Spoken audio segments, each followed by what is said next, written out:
Buenos días, chicas y chicos. Es un gusto estar con ustedes el día de hoy en esta nueva sesión en línea de la materia de desarrollo de la inteligencia y creatividad.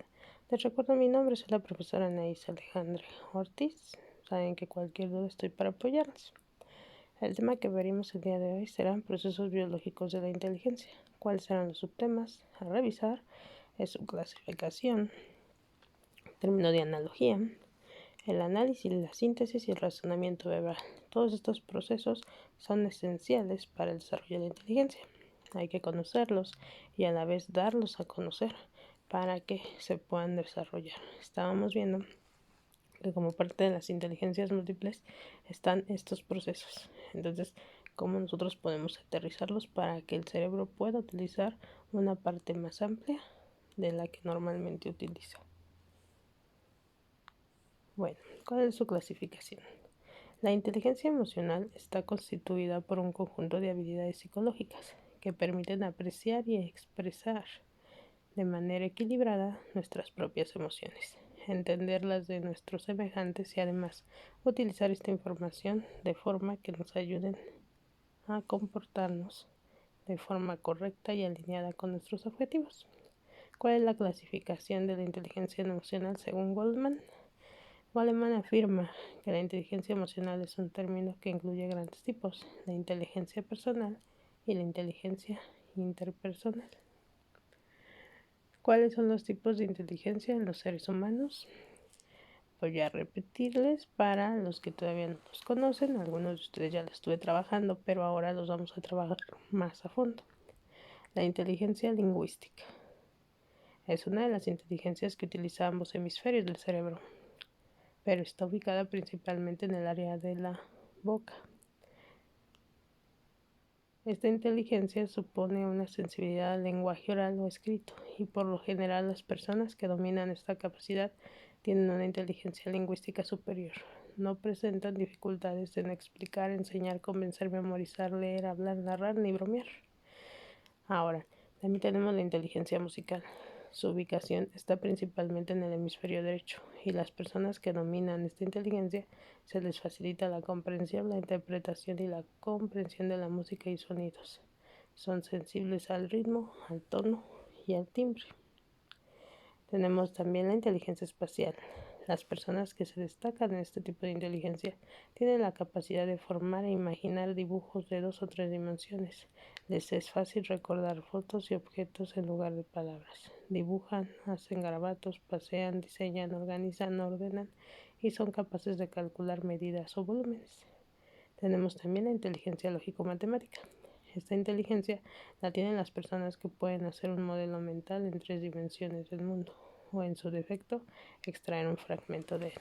Por ejemplo, algunos científicos utilizaron los bocetos y los modelos para poder visualizar y decodificar la espiral de una molécula del ADN.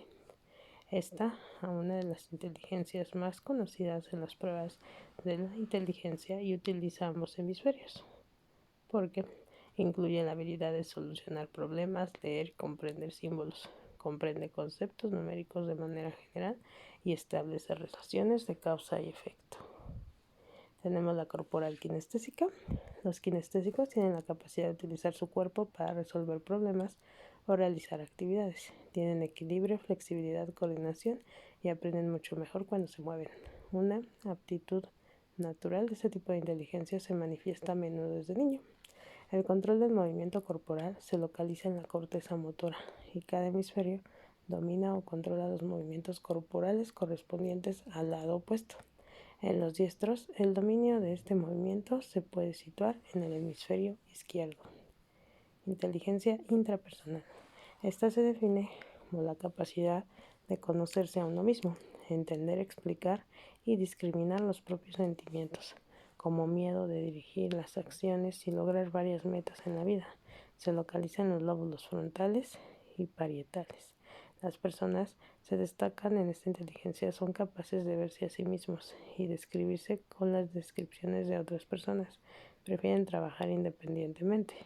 Piensan en su futuro, reflexionan, imaginan, sueñan, evalúan y toman decisiones desde el conocimiento que se tiene de uno mismo y del contexto.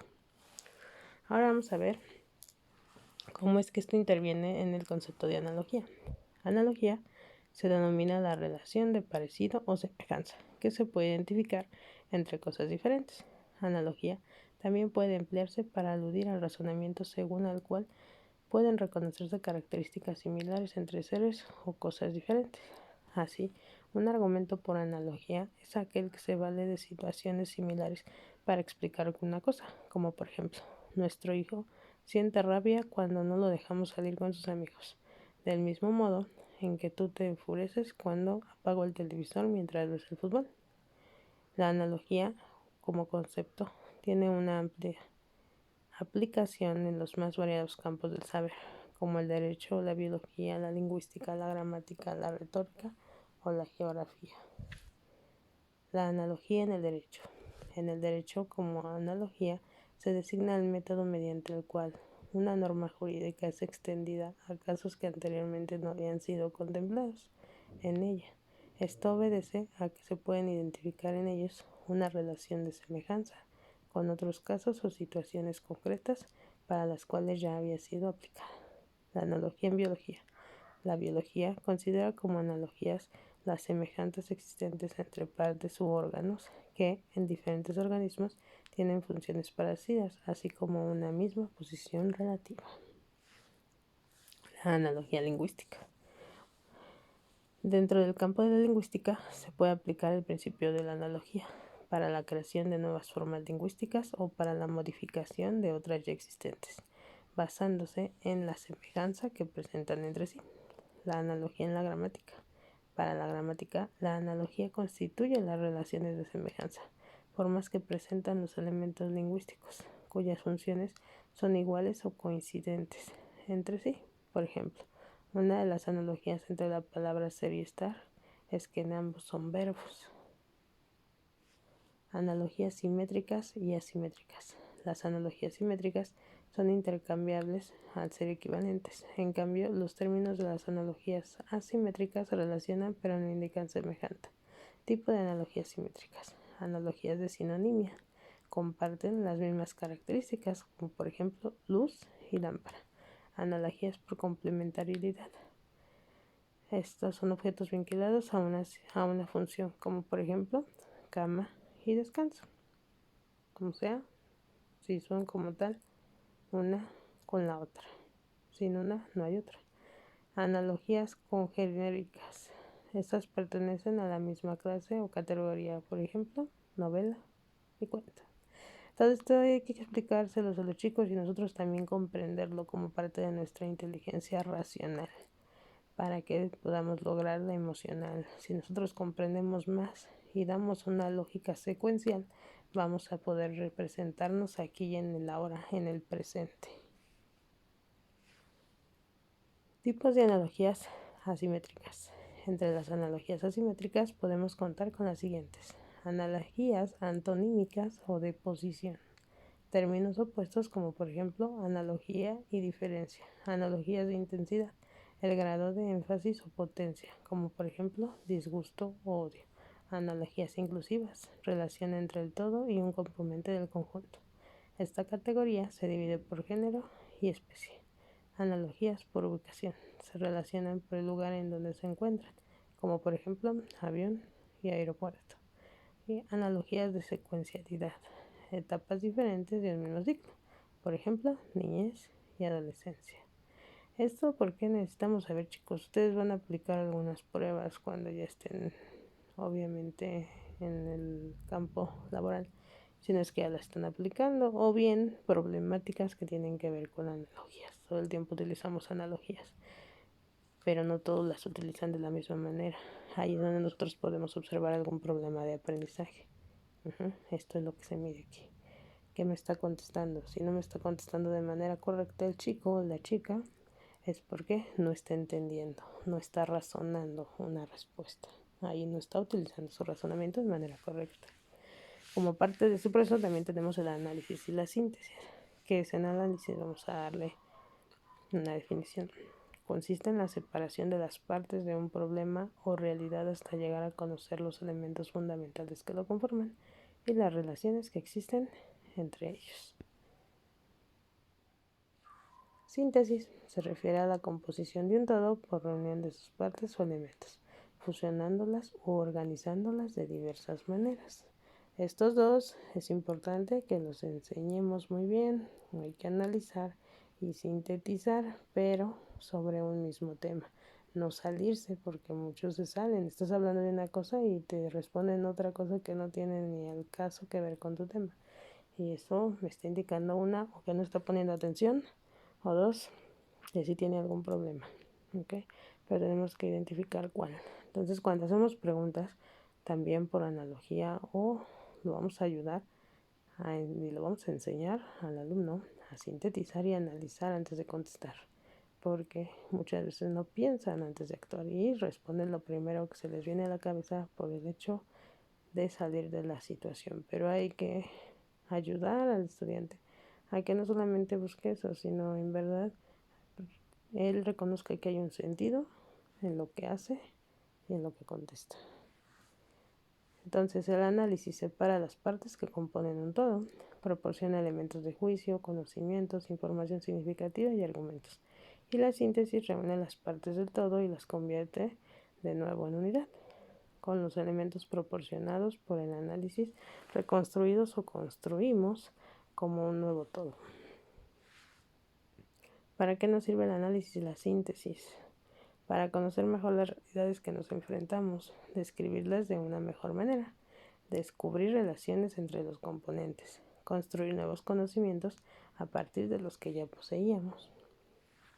El proceso de análisis y síntesis depende de tres elementos: la información y los conocimientos previos, la habilidad en la percepción del detalle, las relaciones entre los elementos propios de la realidad y el objeto de estudio. Además, poseer las habilidades como curiosidad, agudeza de percepción sensorial, atención, capacidad de discriminación, lectura comprensiva y eficaz. ¿Cómo las podemos desarrollar? A partir de la lectura, la investigación, discusiones grupales, evaluación de procesos, prácticas de laboratorio, cursos y problemas, entre otras actividades. El proceso de análisis y síntesis es determinante en la toma de decisiones e interpretación de situaciones, información e investigaciones. Entonces, por eso se les deja todo esto para que empiecen a desarrollar los chicos su proceso de análisis y síntesis de manera adecuada y que podamos situarlos en el aquí y en el ahora para que sean seres racionales, seres pensantes, no que sigan una línea como tal, sino que generen sus propios conocimientos. Eso es lo que queremos lograr, estudiantes que sí, no solamente vayan, se sienten y calienten haciendo, sino que promuevan, que también ellos elaboren su propio conocimiento, que se pregunten el porqué de las cosas y que les dé un significado el querer y el poder aprender, no solamente aprender por aprender. Herramientas de análisis pueden ser señalar las ideas más importantes, compartir ideas, identificar puntos de controversia, identificar relaciones, buscar palabras claves, señalar distintos aspectos del tema que se han considerado, revisar datos, esquemas, figuras y conceptos.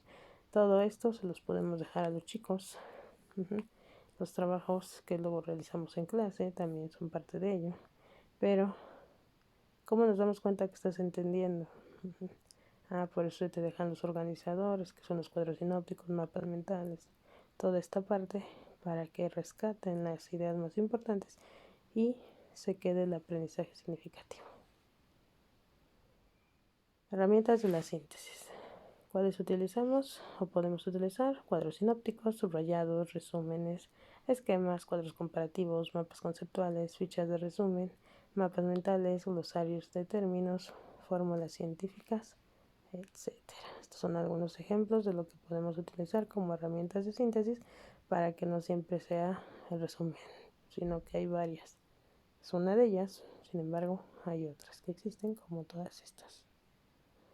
Bueno chicos, eso es todo por el tema del día de hoy. Espero les haya agradado. Cualquier duda saben que estoy para apoyarles.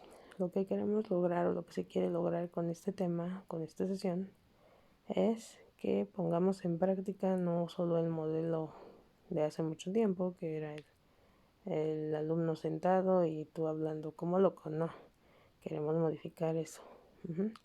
Por eso ya le vamos a meter más estilo al momento de dar las sesiones y asimismo van a aprender cómo dar una clase que podamos nosotros rescatar al alumno el verdadero significado del aprendizaje.